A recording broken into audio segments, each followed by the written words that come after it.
뭐 10명이 모여서 직장 생활을 한다고 할 때에 그 주인, 상사, 그 오너의 뜻에 따라서 그 질서를 따라서 순종해야만이 그 사람이 온전한 인간관계를 맺는 사람이라는 거예요. 근데 자기가 직장에 갔는데 뭐 주인 보니까 나보다 못 배운 사람도 없고, 가보니까 나보다 모든 면에 못한 거 없고, 아는 것도 없고 배운 것도 없고, 그렇다고 해가지고 여기 종업원이 주인 그냥 무시하고 말도 안 듣고 질서를 깨뜨리고 지 마음대로 모든 거 하고 그러면은 뭐 10중 8구 쫓겨나겠죠. 그런 사람들은 복이 없다는 거예요. 관계를 형성 못하는 거기 때문에. 이거는 비단 하나의 직장에서만 이야기하는 것이 아닙니다. 하나님이 세우신 모든 공동체, 어떤 공동체든지 간에, 교회면 교회, 가정이면 가정, 직장이면 직장, 어떤 모임이면 모임, 어떤 사람은 어떤 자기가 동창회나 아니면은 무슨 모임에 가가지고 그 회장을 막 욕하는 사람이 있어요. 아, 저 사람 뭐 제대로 일도 안 하고, 저 사람 뭐 내가 보니까 뭐 제대로 되지도 않고 뭐 잘 못하네 맨날 그런 사람이 있어요. 근데 왜 거기 가는지 모르겠어요. 저는 그 사람이 그 모임에 갔으면 그 모임의 리더를 따라서 그 질서가 세워진 거기 때문에, 질서를 따라 순종하는 것이 좋은 관계 속에 들어가는 것이기 때문에 풍성한 삶을 사는 거예요. 여러분이 교회라는 공동체에 왔으면, 교회라는 공동체에 와서 교회는 하나님이 세우신 질서가 있단 말입니다. 그 질서 속에 순종하고 그 질서를 따르면서 가야지, 교회 와가지고 이 교회는 왜 이래, 이 교회는 왜 이래, 이 교회는 목사님 왜 저래, 이 교회는 장로님 왜 저래 하면서 맨날 교회 질서를 갖다 욕을 하고 비난하고 안 따르고 순종 안 하면 교회 왜 나오는지 모르겠어요. 교회를 왜 나오는입니까? 하나님이 세우신 질서가 있단 말이에요. 어느 데나. 가장 기본적인 기본의 단위에서 이야기를 하고 있지만은 전체적으로 보면은 하나님이 세우신 질서 속에서 그 질서를 따라서 순종하고 사는 사람이 인간관계를 잘 맺는 것이라는 거예요. 회사에 나가 그 회사에서 녹을 먹고 살면서 맨날 회사 사장님 욕하고 있으면 그 사람이 복을 받겠느냐는 거예요. 그 사람의 직장 생활이 정말 그게 보람이 있고 그 회사에 보탬이 되겠느냐는 거예요. 먼저 중요한 건 일도 중요하지만은 이렇게 세워진 질서를 잘 따르라. 이것이 인간관계고, 좀 더 풍성한 삶, 좀 더 축복받은 그런 하나님 은혜의 삶을 사는 비결이라고 말씀하고 있는 것입니다. 하나님이 그걸 보신다는 거예요. 하나님 그걸 보신다. 근데 그게 무너지면은 결국은 하나님께 버림받게 되는 거예요. 하나님 지금도 그걸 보시는 것입니다. 그래서요, 로마서 13장 1절에서 2절에 보면 각 사람은 위에 있는 권세들에 굴복하라. 이 권세는, 여기서 말하는 권세는 나라의 지도자들을 말하는 것입니다. 권세는 하나님께로 나지 않음이 없나니 모든 권세는 다 하나님이 정하신 바라. 그러므로 권세를 거스리는 자는 하나님의 명을 거스리는 것이니 그 명을 거스리는 자는 심판을 자취하리라. 이렇게 말씀하셨어요. 이거는 우리들에게 적용해 보면 오늘 내가 처해 있는 직장에서나 가정에서나 또 교회에서, 우리는 뭐 직장, 가정, 교회 이것밖에 없잖아요. 좀 더 여러분 활동한다는 사람은 밖에 나가서 무슨 뭐 한인사회나 한인회나 아니면 무슨 단체에 가서 일하는 그 정도지, 다른 거 여러분 우리가 할 게 없잖아요.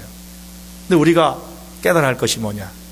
하나님이 각 공동체의 지체들에 세워준 질서를 따라서 살아가는 거예요. 그래야 그게 좋은 관계 속에서, 인간관계 속에서 좀 더 풍성한 삶을 살 수 있다라고 하는 말씀을 주시는 겁니다.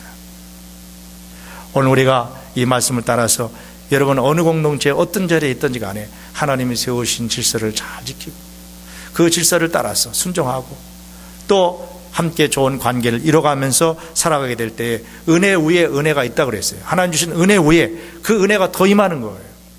은혜는 받고 또 인생은 사는데 이런 구체적인 삶이 생활 속에 실천되지 않으니까 그 은혜 위에 은혜가 더 얹혀지지 않는 거예요. 이 삶이 참으로 중요하다고 말씀합니다. 세 번째로는요, 여기 성실한 마음으로 일하라고 말씀합니다.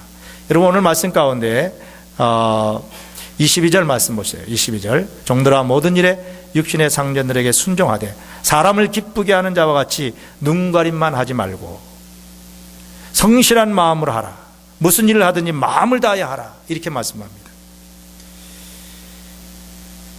여러분, 눈가림으로 일하면 안 된다는 것이죠. 눈가림. 사람을 기쁘게 하는 그런 눈가림만 하지 말라. 참 우리 한국을 자꾸 생각해 보면은 좀 좋은 면도 많고, 오늘도 아침에 뉴스 들어보니까 한국에 17살 이하 여자들이 월드컵 축구에서 우승했죠? 그 소식 들었죠? 일본을 이겼어요. 일본을 프리킥으로 이겼는데 그 17살 이하 축구 선수들이 지금 그 아프리카 거기 축구 시합하러 가기 전에 애틀란타 여기 와가지고 날씨가 비슷하다고 여기 와가지고 훈련했어요. 여기 와가지고 2주인가 3주인가 훈련하고 바로 거기 갔는데 신문에도 나오고 했는데요. 가이들이 우승했어요. 월드컵에서 우승했어요. 그런 좋은 일도 있어요. 좋은 일도 한국이 참 좋은 점이 많습니다. 많은데 가장 사회를 기본으로 이루는 기본적인 이 사회 의식이 약해서 우리 한국이 지금 걱정인 것입니다. 예를 들어 가지고 아직도 한국은 오명을 벗지 못한 것 가운데 하나가 뭐냐면 짝퉁 천국이라는 오명입니다. 짝퉁 천국 뭔지 아시죠? 하여간 뭐 세계 유명한 명품들 브랜드의 이 짝퉁은 한국에 다 있다는 거예요. 그러니까 이제 중국이 점점 따라온다는데요. 그러니까 뭐 추월을 안 당하려고 애를 쓰는 것 같아요, 요즘에. 뭐 홍콩, 중국이 뭐 계속 따라오는데도 아직도 한국이 짝퉁이 제일 많은 나라라는 것이죠. 사람들이요, 이 슬픈 일 아닙니까? 눈가림, 속임수, 부정직, 이게 한국 사람들의 국민성 속에, 의식 속에 아직도 깔려 있다라고 하는 것이 이게 참 비극적인 일인데 이게 빨리 회복이 돼야 될 것 같습니다. 부실공사, 부실기업, 하여간 뭐 사람도 부실이 많고요. 이런 일 때문에 너무 마음이 아픈 것은 바로 이 눈가림 사건들이 많기 때문입니다. 사람을 기쁘게 하려고 하는 눈가림. 앞에서 말씀드렸습니다. 우리가 주님께 부름을 받고 주님께 서 있다, 주님 앞에서 산다라고 하는 이런 코람되어 하나님 앞에 산다라는 신의식이 없으니까 사람들에게 눈가림하는 거예요. 눈가림하는 거예요. 이것 때문에 너무나도 우리 대한민국의 국제 신용도가 제일 밑바닥이라는 거 아닙니까? 경제는 올라가서 경제 대국이 됐는데 여러분 지금도 국제 신용도에 대한민국이 베트남과 필리핀보다 밑에 있다는 걸 아시는지 모르겠어요.